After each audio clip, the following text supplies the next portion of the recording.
On a quiet afternoon in Pine Hollow, a 13-year-old girl in a yellow hoodie was wheeling herself home, her blind dog walking faithfully beside her. She could not hear the world's noise, but her hands moved like poetry in the air, signing a song only she knew. And then, in one violent shove, a sheriff knocked her from her chair, and the silence she lived in became the silence that shook an entire town. The afternoon in Pine Hollow, Georgia, arrived muted beneath an overcast sky, where pale winter light struggled to pierce through gray clouds that hung low like weary curtains across the town. The air carried the faint tang of damp pine needles from the woods beyond, mingling with the smell of old asphalt warmed slightly by the shy sun. Pine Hollow was a small southern city, stitched together with brick storefronts, faded murals, and a library that stood like a solemn elder at the corner of Rosefield Avenue. Outside its red-bricked facade and broad stone steps, the sidewalk stretched clean and wet from a brief drizzle earlier in the day. A light wind drifted between the buildings, stirring stray paper cups and tugging gently at the collar of a girl in a wheelchair. Her name was Amara Lewis, 13 years old, a black girl whose world had always been shaped by silence. She had been deaf since birth, and an accident when she was 7, an illness that struck her spine, left her paralyzed from the waist down. Yet, where others saw fragility, she carried resilience. Her skin was a warm brown tone, her hair a halo of tight black curls cropped short, and her eyes, deep, soulful, and a little wary, held stories that words could never quite capture. She wore a yellow hoodie that seemed too large for her slender frame, the sleeves nearly swallowing her hands. Black athletic pants covered her thin legs, ending in a pair of scuffed black Converse shoes that had once been white. A sketchbook sat balanced on her lap, the edges of its pages curled from constant use. Amara expressed herself through drawings and American Sign Language, her hands fluttering with the grace of a bird in motion. Though she could not speak, those who knew her said she was eloquent in ways that transcended sound. Beside her, padding faithfully on the slick concrete, was Bailey, a 7-year-old German shepherd. Time and misfortune had stolen his sight when he was still a pup, a degenerative condition that left his eyes clouded and useless. Over them, Marcus, Amara's father, had tied a soft white cloth, both practical and symbolic, turning Bailey into a quiet sentinel. His coat was a blend of sable and gray, thick along his shoulders, fading lighter toward his legs. His ears, forever alert, twitched at every shift in the wind, compensating for the darkness behind the cloth. Bailey's gait was slower than most dogs of his breed, but steady, protective. Where Amara's wheelchair rolled, Bailey followed, his nose brushing occasionally against the wheels, as if tethered by invisible thread. He was her guardian in the truest sense, sensing vibrations and moods others missed, loyal in ways words could never promise. The street was quiet, save for the occasional passing car, and the murmur of footsteps echoing on the library steps. The drizzle had scared off most of the town's usual bustle. Amara maneuvered her wheelchair along the curb, hands pressing steadily against the seat rims, Bailey's paws clicking softly against the wet pavement. The girl's face was peaceful. She was lost in her own rhythm, tracing letters in the air with her fingers. A silent song only she knew. Her lips moved faintly with no sound, and her eyes glowed with concentration. At the corner, a figure emerged with the heavy, deliberate stride of someone used to being obeyed. Sheriff Alan Doyle was a tall, broad-shouldered man of 46, his presence carrying the weight of authority and habit. He wore the uniform of Pine Hollow's Sheriff's Department, a khaki shirt with a gold star pinned to his chest, matching trousers, and a utility belt, heavy with radio, baton, and sidearm. His hair was cut short, mostly gray at the temples, and his face was carved with deep lines of impatience and rigidity. Doyle was not a man known for kindness. He believed discipline kept order, and order kept power intact. Years on the force had hardened him, but it was his own upbringing, raised by a father who barked commands like scripture, that taught him to demand compliance above all else. To Doyle, hesitation equaled defiance. He stepped into Amara's path, boots splashing a small puddle as he halted just feet from her wheelchair. His voice came out sharp, commanding, and loud enough to bounce against the library's walls. "Stop!" His hand was raised, palm out, fingers spread. In Doyle's eyes, the simple command should have frozen anyone in place, no questions asked. But Amara did not stop. Her hands kept moving, tracing signs in the air, oblivious to the barked order. She had not heard him. Could not have, even if she wanted to. Her expression remained calm, almost dreamy, as if her father's stories about resilience and her own inner rhythm carried her down the path. Bailey sniffed the air and gave a low, uncertain whine, ears flicking nervously. Doyle's jaw tightened. He repeated himself, louder this time. "I said stop!" His face flushed red, a vein twitching near his temple. To him, the absence of reaction was not a matter of silence, but of defiance. In his years of policing, he had convinced himself that hesitation was danger, and danger demanded force. His eyes narrowed at the sketchbook in Amara's lap, the pages fluttering in the breeze. To him, it could be anything, something hidden, something threatening. His mind, conditioned to suspicion, filled in blanks with shadows instead of truth. Still, Amara kept moving, her wheelchair rolling slowly forward, Bailey trotting beside her, tail low but steady. She lifted her hands again, shaping them into the signs of a song she liked to repeat on her walks. To her, the world was safe in this moment, silent but full. To Doyle, it was a provocation. Frustration surged in his chest. His boots pounded forward. With one swift, impatient motion, he shoved the wheelchair from the side, his hand slamming against the cold metal handle. The world tipped. Amara's body lurched as the wheelchair buckled sideways, the sketchbook sliding off her lap and scattering across the wet pavement. She gasped, not a sound, but a sharp intake visible in her face just before her head struck the concrete. The thud echoed louder in the silence than a gunshot would have. Her hoodie bloomed with dirt, her curls damp against the ground, her fingers twitching weakly as if still trying to sign. Bailey exploded into frantic sound. The German shepherd barked furiously, blind eyes hidden beneath the white cloth, but body trembling with raw instinct. He circled Amara, pawing at her shoulder, teeth bared at Doyle with a growl that rumbled from his chest like a storm breaking loose. His tail was stiff, his whole frame straining to place himself between the fallen girl and the towering sheriff. Around them, the quiet street no longer stayed quiet. A door slammed across the avenue, and hurried footsteps crossed the asphalt. Rachel Moore, a young reporter of 29, appeared at the edge of the sidewalk. She was tall, slender, but firm in her posture, with chestnut brown hair that fell just past her shoulders. Her gray trench coat was belted at the waist, the hem darkened from the damp air, and in her hand she clutched a black camera phone already recording. Rachel's eyes, keen, sharp, and unflinching, were the eyes of someone who had seen injustice before and refused to look away again. Years earlier, her younger sister, who had lived with cerebral palsy, had been mistreated by a school system that branded her unmanageable. That scar made Rachel relentless in chasing stories where the vulnerable were silenced. She had come to Pine Hollow chasing rumors of the police force's new predictive system, but what she found now was flesh and blood, brutal and undeniable. Her voice cut through the rising murmurs of bystanders. "I'm recording this! Everyone can see what you did." Sheriff Doyle froze for just a second, the weight of the camera more threatening than Bailey's growl. His hand twitched at his belt, but he didn't draw. His eyes flickered from Amara's still body to Rachel's unyielding lens. Bailey's barks echoed, raw and defiant, each note puncturing the heavy silence Amara could never hear. And there, on the damp concrete outside the Pine Hollow Public Library, the story began, the fall of a girl who lived in silence, and the voices that rose around her. Marcus Lewis arrived at Rosefield Regional Hospital, under the weight of footsteps that had once carried him through battlefields. The corridors smelled of disinfectant and fear, a scent he had come to associate with loss long ago, when his wife's life slipped away in a sterile room, much like this one. Marcus was 42, tall and broad-shouldered, his frame still bearing the discipline of his years as a Marine. His hair was close-cropped, peppered with early gray at the edges, and his dark skin seemed more weathered than his age allowed, carved by sorrow and sleepless nights.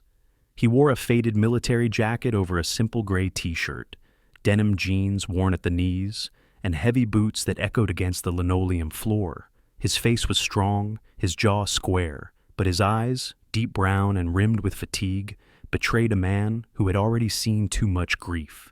He pushed past the nurse's station with the urgency of a man unwilling to lose again. Amara lay in Trauma Ward 3, her small frame dwarfed by machines and blankets. Her curls were matted against her forehead, a bandage wrapped across her temple, and her chest rose in shallow rhythm under the careful monitor of wires and blinking lights. Marcus froze at the doorway, his breath catching in his throat. She was his only child, the last piece of his wife left in this world, and now she lay still, unconscious, a fragile shell waiting for strength to return. At her side, Bailey, the blind German shepherd, lay curled close against the hospital bed, his muzzle resting near Amara's arm. His white blindfold cloth looked almost ceremonial under the fluorescent lights, a banner of quiet defiance. The dog whined low in his throat when Marcus stepped closer, then relaxed when the familiar scent of his master reached him. Bailey pressed his body protectively against the bed, as though he could shield Amara even from fate. The attending trauma surgeon, Dr. Olivia Carter, entered the room with a clipboard in hand. Olivia was in her mid-50s, her once black hair streaked heavily with silver, tied neatly in a bun. She had a tall, angular figure and wore her white coat over scrubs of soft blue. Her face bore lines of authority, but her eyes, a piercing hazel, softened when they fell on Amara. Olivia was known throughout Rosefield Regional as a physician who carried her own private grief. She had lost her teenage son in a car accident years ago, and that tragedy had left her relentless in her pursuit to save every young patient that came under her care. Her voice was measured, steady, but tinged with empathy. "Mr. Lewis, she's stable for now, but the head trauma is severe. We've induced a medical coma to reduce swelling. She has a strong will. Sometimes that matters as much as medicine." Marcus placed his calloused hand on Amara's small one. His lips pressed together, but his eyes were wet. "She has more strength than I ever did," he whispered, almost to himself. Bailey raised his head, sensing the emotion, and gave a small bark before resting again. Meanwhile, across town, Rachel Moore, the journalist who had recorded the incident, sat in a dim cafe lit by buzzing neon signs. She uploaded the footage to her news network's server, fingers trembling with the weight of what she had captured. Rachel was 29, slender, with chestnut hair now tied back hastily into a ponytail. Her gray trench coat hung on the chair beside her, damp from the drizzle. Her eyes were sharp with purpose. She had grown up watching her younger sister, disabled and often dismissed by teachers, be ignored and sidelined. That injustice had carved Rachel into a reporter who sought out the voiceless. She clicked publish. Within minutes, the video began spreading online. By the time Marcus sat at Amara's bedside, holding her still hand, phones across Pine Hollow buzzed with the same image. A girl in a yellow hoodie, knocked from her wheelchair onto cold concrete, her dog barking desperately, and a sheriff towering over her. Outrage rippled through the community, hashtags appearing within hours. Number Justice for Amara. Number Her Hands, Not Threats. Number Silence is Not Defiance.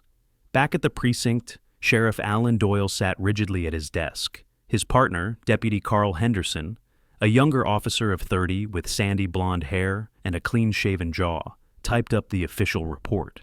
Henderson was tall, with a lean frame and a face that often tried too hard to mask his unease.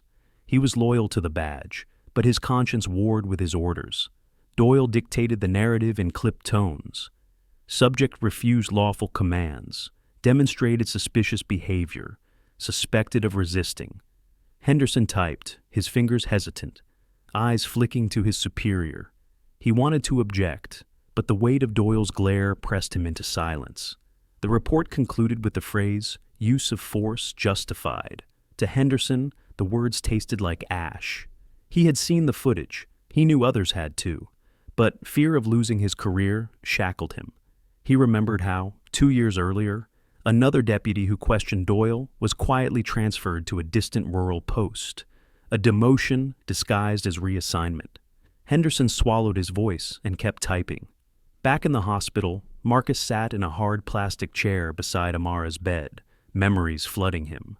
He remembered his wife, Selena, a warm and radiant woman whose laughter once filled their home.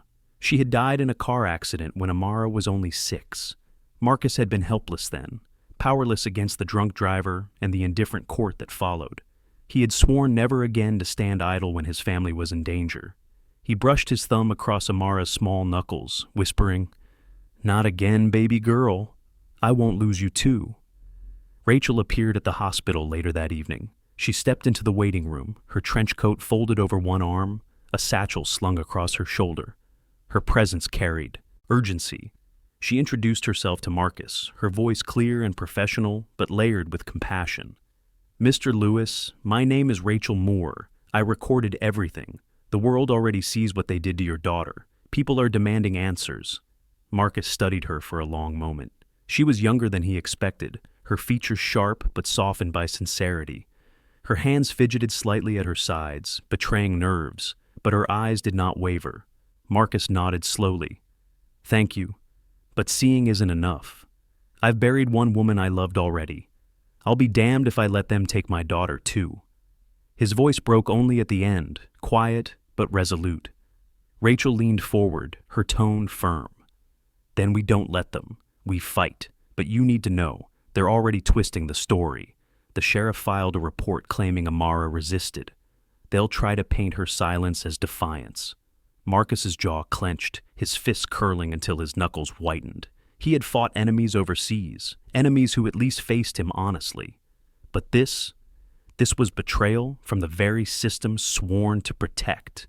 He turned back to his daughter, her still face serene under the monitors. Her eyelids fluttered once, involuntary, and Marcus's heart lurched. Even unconscious, she seemed to remind him that she was still here, still fighting. Bailey whined again, standing and placing his front paws gently on the side of the bed, as if reaching for her. His blind eyes hid behind the white cloth, but his instincts screamed loyalty. Marcus laid a hand on the dog's back, grounding himself. As night fell over Pine Hollow, protests began to form outside the police station. People carried candles and signs, their voices rising against the damp air. "Justice for Amara!" they cried, their chants echoing through the small city's streets. Inside the hospital room, Marcus whispered to his daughter, "I promise, Amara. This time, I won't stay silent. This time, I'll fight for you." The machines beeped steadily, the oxygen hissed softly, and Bailey curled back down at the bedside. The father's eyes never left his child's face, carrying the weight of both grief and determination. And with that, Marcus decided this injustice would not end as his wife's had. He would not allow history to repeat itself. The morning broke slowly over Pine Hollow, the sun dragging itself over the rooftops as though reluctant to shine on a town shrouded in unrest. The streets were quieter than usual, not because of peace, but because of tension. Posters with Amara's face, taken from Rachel's video still, had begun to appear taped to lampposts and pinned on cafe boards. People whispered her name in grocery lines, in barber shops, in hushed conversations over coffee. Silence had always been Amara's world, but now silence had become a weapon against her, twisted by the official narrative. Rachel Moore sat in the cramped office of the Pine Hollow Gazette, a local paper that barely survived on subscription scraps, but carried a stubborn streak of independence. She had taken refuge here after a sleepless night. Papers were stacked high, coffee cups scattered across the desk, and her laptop glowed against the morning dim. Rachel's chestnut brown hair hung loose around her shoulders, slightly frizzed from the drizzle she had walked through earlier. Her face showed fatigue, but also determination, the kind that settled into the corners of her sharp green eyes. She scrolled through contracts she had pulled from the city's online procurement system, her fingers tapping with agitation. Buried in the bureaucratic language, she found what she feared: a multi-million-dollar contract with a private firm called Stonewall Security. The description was vague, cloaked in technical jargon, but one phrase stood out: Predictive Youth Risk Index. Her lips pressed into a line. She had heard whispers of such systems before, tools designed to profile behavior rather than crime, labeling children not by actions, but by perceived potential. Rachel leaned back in her chair, her mind flashing to her younger sister, Anna Moore, who had been born with cerebral palsy. Anna was a small girl with fragile limbs, light brown hair always braided neatly by their mother, and a smile that carried both joy and weariness. She had been labeled a burden by teachers, a distraction by classmates, and eventually shuttled into special programs that never valued her intelligence. Rachel remembered standing in the principal's office at age 16, listening to the man explain in clinical tones why Anna would never contribute meaningfully. That wound had never healed, and it was that scar which drove Rachel to journalism. Now, looking at the Stonewall security contract, she felt the same rage simmer, the same protective fire she once felt for Anna. To verify her findings, Rachel needed expertise. She reached out to Dr. Leonard Hayes, a former software engineer turned academic who had left the tech world disillusioned. Leonard was in his late 50s, tall but slightly stooped, with thinning white hair and round spectacles perched precariously on his nose. He dressed simply in corduroy trousers and sweater vests, and he carried an aura of weary wisdom, the kind born from regret. Leonard had once been part of a team that developed early predictive policing algorithms, but after seeing them misused, he had resigned and retreated into teaching ethics in computer science. They met in a small diner on the outskirts of town. Leonard stirred his coffee absent-mindedly, his hands shaking slightly with age. "Stonewall's Predictive Youth Risk Index," he said, peering at the document Rachel slid across the table, "is a rebranded system I know too well. They feed it video surveillance, school attendance records, even gestures captured on street cameras. The algorithm doesn't understand context. A child signing in ASL? To the system, it's flagged as unusual kinetic behavior, a risk marker." His voice dropped, heavy with guilt. "It was never meant to be this way. We design tools to study patterns, not to condemn children. But once profit gets involved..." He let the thought hang, unfinished. Rachel listened intently, her pen racing across her notebook. "So, you're saying the system could have flagged Amara just because she moves differently? Because she doesn't speak?" Leonard nodded grimly. "Yes. To Stonewall's code, difference equals danger. It's easier to program suspicion than empathy." Rachel felt her stomach knot. The realization struck with cruel clarity. Amara hadn't been harmed because of who she was in truth, but because of how a machine had labeled her. Silence had been turned into defiance, uniqueness into threat. Meanwhile, at the hospital, Marcus Lewis remained by his daughter's bedside, his broad frame hunched forward in the plastic chair, his hands clasped around Amara's limp fingers. The room smelled faintly of antiseptic and lavender lotion one of the nurses had applied to soothe her dry skin. Marcus was a man of discipline, but now he looked every bit a father on the edge of despair. He had survived war zones, the sudden death of his wife, and years of raising a child with disabilities alone. But nothing unsettled him more than the sight of his daughter in this fragile state. Nurse Carla Jensen entered quietly to check the monitors. Carla was in her mid-30s, with auburn hair tied into a messy bun and freckles splattered across her pale face. She had a soft voice and a gentle touch, always smiling reassuringly, even when circumstances were grim. Known among the staff for her kindness, she had once cared for a nephew with Down syndrome, an experience that gave her extra patience with vulnerable children. She adjusted Amara's IV with practiced hands and spoke softly to Marcus. "She's a fighter, Mr. Lewis. I can see it in her vitals. Don't lose hope." Marcus gave a curt nod, his jaw clenched, his heart aching. Hope had become both his anchor and his torment. Rachel arrived later that day, stepping into the hospital lobby, her trench coat damp from another drizzle. She found Marcus in the waiting room, Bailey curled at his feet. The dog's blind eyes remained hidden behind his white cloth, but his ears twitched at every new sound. Rachel sat down across from Marcus, placing her notebook gently on the table between them. "I found something," she began, her voice low but resolute. "The city contracted with a private security firm. They're using an algorithm to label kids as threats. That's why the police targeted Amara. She was flagged not because of anything she did, but because she signs instead of speaks." Marcus stared at her, his brow furrowing deeper with each word. "So, my daughter's in a coma because some computer decided she was dangerous?" His voice rumbled with restrained fury. Rachel nodded. "And the sheriff acted on that label without question." Silence hung between them, heavy and suffocating. Then Marcus's eyes hardened, the marine steel returning. Then we burn that label. We tear it apart until no one can use it again." Bailey lifted his head, as if in agreement, letting out a single bark that echoed through the sterile hall. Outside, the protests were growing. Students from Rosefield High walked out of classes, carrying signs. Parents gathered on the courthouse steps. The town was no longer silent, no longer still. Dust had been blown away, and beneath it, the truth lay exposed. By late afternoon, Pine Hollow's library stood like a fortress, surrounded by waves of humanity. The red-bricked building that once represented quiet study had become the epicenter of a storm. The gray skies that had loomed all day began to clear just enough to let shafts of pale golden light spill across the steps, illuminating the crowd gathered there. Dozens became hundreds, parents pushing strollers, high school students with backpacks still slung over one shoulder, elderly couples holding each other's hands for balance. All had come to raise their voices for Amara. Cardboard signs painted in bold strokes bobbed above the crowd. "Her hands are not a threat.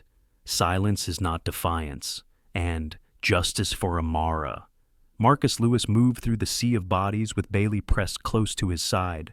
The blind German shepherd walked carefully, his nose twitching, ears sharp, weaving around legs and signs as if guided by instinct more than sight. The white cloth tied around his eyes caught the sunlight, turning him into a symbol among the people. Children reached out to touch his fur, their parents whispering how brave the dog was, how loyal. Marcus kept a steady hand on Bailey's back, his tall figure cutting a path through the throng. His face was set, jaw hard, but his eyes flickered with something deeper, an ache that only a father could carry. Among the protesters was Sarah Whitmore, a middle-aged woman of about 50, with graying blonde hair pinned in a bun, her tall, lean frame wrapped in a woolen shawl. Sarah had lived in Pine Hollow her entire life, a retired schoolteacher known for both her stern discipline and deep compassion. She held a sign that read, "Teach ASL in schools." Years earlier, one of her brightest students had been expelled after being misunderstood for acting out when he was only trying to sign to his deaf brother.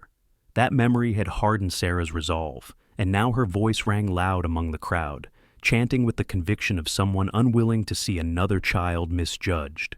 Near the edge of the square, Pastor Elijah Green, a man in his early 60s with dark skin and a full head of white hair, led a small group in prayer. His broad shoulders were wrapped in a simple black overcoat, his hands rough from decades of work not only in the church but also in community projects. Known for his fiery sermons, Elijah had once been arrested during a protest in his youth, an event that shaped his lifelong fight for civil rights. Now he lifted his voice, deep and resonant, calling for justice and compassion. "This girl's silence is not weakness. It is strength misunderstood. Let us be her voice." The crowd responded with cheers that rolled like thunder across the library steps. Inside Rosefield Regional Hospital, the mood was far more fragile. The monitors around Amara's bed beeped steadily, their rhythms the only reassurance that life still flowed within her. Marcus had left Rachel behind in the crowd to come sit again by his daughter's side, Bailey lying faithfully on the floor nearby, his ears pricking at every sound of footsteps in the hallway. Dr. Olivia Carter checked the machines one last time, her silver-streaked bun slightly undone from long hours. She gave Marcus a brief nod before leaving the room, her eyes carrying both fatigue and quiet hope. Alone now, Marcus leaned close, his large hand enveloping Amara's smaller one. "I'm right here, baby girl. You're not alone." It was then that Amara stirred, first a twitch of her fingers, then a flutter of her eyelids. Marcus's breath caught. Slowly, with visible effort, her eyes opened, cloudy with pain but alive. Her lips parted but no sound came. Instead, her hands, trembling and weak, lifted ever so slightly above the sheets. With shaky precision, she signed the words she had carried deep inside. "Am I still me?" The air in the room thickened. Marcus's face broke, tears spilling down the lines that years of discipline had carved. He bent his forehead to her hand, his shoulders trembling. "Yes, Amara, you are still you. Always you." His voice was ragged, breaking under the weight of relief and sorrow. Bailey let out a soft bark, almost a whimper, as though affirming the truth of the moment. Meanwhile, Outside the library, Sheriff Alan Doyle stood near the precinct car parked across the street. His khaki uniform looked crisper than usual, his gold star polished to a gleam, but his stance betrayed unease. At 46, with graying temples and a rigid jaw, Doyle had built his career on commands obeyed and authority unquestioned. But now, the chants of the crowd beat against his certainty like waves against stone. He saw the signs, the mothers holding children on their hips, the students kneeling in silent protest, hands lifted to mimic signing. His throat tightened. Next to him, Deputy Carl Henderson shifted uncomfortably. The younger officer's sandy blonde hair stuck damp to his forehead, and his usually upright posture slouched as though the weight of the false report he had typed pulled him down. He glanced sideways at Doyle, his voice quiet. "Sir, maybe we got it wrong." Doyle's eyes flickered toward him, sharp but fleeting, and then back to the crowd. His chest rose and fell heavily.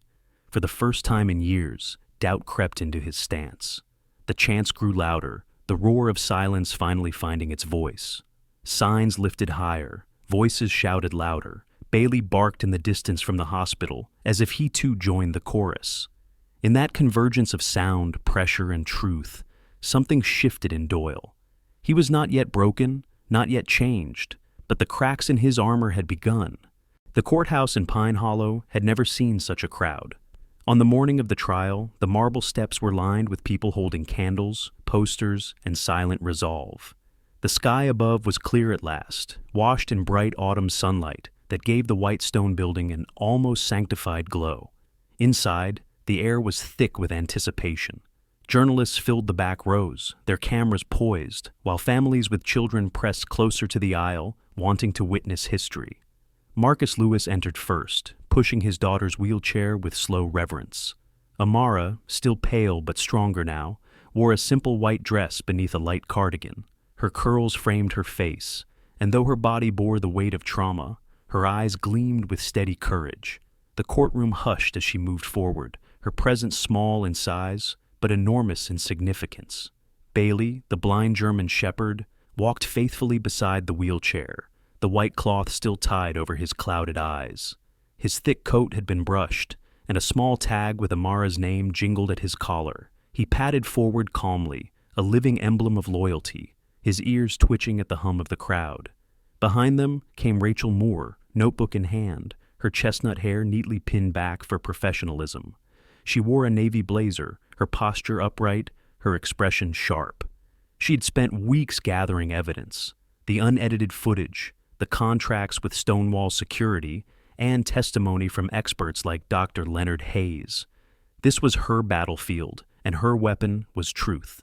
At the prosecution table, attorney Vanessa Clark, a woman in her early 40s with dark skin and a commanding presence, adjusted her glasses and organized her files. Vanessa was known across the state for her calm but unyielding courtroom manner. She wore a tailored charcoal suit and spoke with a measured cadence that silenced interruptions. Raised by activist parents who had marched in the civil rights era, she carried that legacy into her career, determined to fight injustice through the law. On the defense side, Sheriff Alan Doyle sat rigidly, his khaki uniform replaced by a gray suit that seemed too stiff for his broad frame. His once sharp jaw now sagged slightly under the weight of exhaustion. His graying hair had lost its polished neatness, and his eyes darted nervously around the room. At his side sat Harold Briggs, Stonewall Security's representative, a stocky man in his 50s with thinning blonde hair and a face perpetually flushed. He wore an expensive navy suit, but sweated beneath it, his expression alternating between arrogance and unease. Judge Eleanor Whitfield, a dignified woman in her late 60s, presided from the bench. She had a crown of white hair pulled neatly into a bun, a slender frame, and a pair of steel blue eyes that missed nothing. Her reputation was one of fairness, but also firmness. Her decades on the bench had been shaped by a belief that justice had to be seen as, well as done. When the proceedings began, Vanessa Clark rose. Her voice was steady, clear, resonating through the hushed courtroom. She outlined the charges: excessive use of force, falsification of reports, and corporate negligence that weaponized flawed technology against innocent children. She displayed the video Rachel had captured on a large screen. Gasps rippled through the spectators as they saw Amara tipped from her wheelchair, Bailey barking frantically, and Doyle standing above her. Rachel was called to the stand next. She described the day, her voice even but firm, her eyes locking with the jury. She explained how she found the Stonewall contract, how the Predictive Youth Risk Index had flagged Amara for nothing more than signing with her hands. She recalled her own sister Anna, dismissed as a burden, and how she could not stand by as another child was condemned by ignorance. Dr. Leonard Hayes testified too, his stooped frame leaning toward the microphone. His round spectacles glinted as he confessed his part in the early days of predictive algorithms. His voice cracked with regret as he admitted how those systems had been twisted for profit, labeling children without context. "We created tools," he said softly, "but they turned them into weapons." At last, the judge called for Amara. The courtroom fell into breathless silence as Marcus wheeled her forward. Bailey lay down beside her, calm and protective. Judge Whitfield leaned forward, her voice gentle. "Miss Lewis, you may speak if you wish." Amara's hands shook as she reached for a small whiteboard on her lap. With deliberate strokes, she wrote, "I will not be broken in silence." She lifted it high, her eyes meeting the jury. The words hung in the air like a hymn, simple yet unshakable. Tears streaked across Marcus's cheeks as he stood behind her, and even Bailey barked once, a soft but resolute sound. The room erupted, not in chaos, but in applause muffled by tears. Journalists scribbled furiously, cameras flashed, and the world outside began to echo with the same phrase across screens and feeds. Within hours, the video of Amara holding her board spread across the nation. The verdict came swift. Sheriff Doyle was found guilty of misconduct and stripped of his badge, his long career ending not with honor, but with disgrace. Stonewall Security was ordered shut down, its contracts revoked, its executives facing federal inquiry. Weeks later, change blossomed in Pine Hollow. The city council announced mandatory ASL training for all police officers, ensuring silence would never again be mistaken for defiance. A new playground was built with ramps, tactile paths, and sign language murals painted by local students, celebrating difference as strength. Amara, though still healing, returned to school in her wheelchair, her classmates welcoming her with applause and hugs. Bailey trotted beside her, now officially recognized as a therapy dog, his white blindfold. Cloth replaced with a clean one each week as a symbol of hope. Children visited him after class, stroking his fur and whispering secrets he could never see but always seemed to understand. In the evenings, Marcus would sit with his daughter on their porch, watching Bailey rest at their feet. He would glance at Amara's hands as she signed stories from her day, and he would smile through the memory of pain. They had faced a world that mistook silence for threat, but together they had turned it into a roar for justice. And under the white light of a new morning, Pine Hollow stood changed. Not perfect, but better, because one girl, her father, a loyal dog, and a few voices refused to stay silent.